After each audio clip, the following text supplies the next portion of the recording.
పూర్వభద్ర నక్షత్రం ఆకర్షణీయమైన రూపంతో విద్యా వినయ సంపన్నం కలిగి ఉంటారు. పెద్దల యందు భక్తి ఉంటుంది.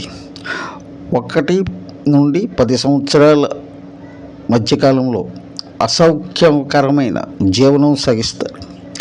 10 నుండి 20 సంవత్సరాల మధ్యకాలంలో విద్యాభివృద్ధి, సుఖప్రాప్తి, 20 నుండి 30 సంవత్సరాల మధ్యకాలంలో ఉద్యోగ వృత్తుల యందు ప్రవేశము, వివాహము జరుగుతుంది.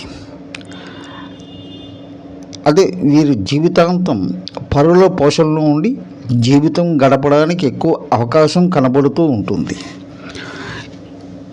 ఇది పూర్వభద్ర నక్షత్రం వారిది. దయచేసి మన ఛానల్ని లైక్ చేయండి, సబ్స్క్రైబ్ చేయండి, మరింత మందికి చేరువ చేయమని కోరుకుంటూ సెలవు తీసుకుంటున్నాను.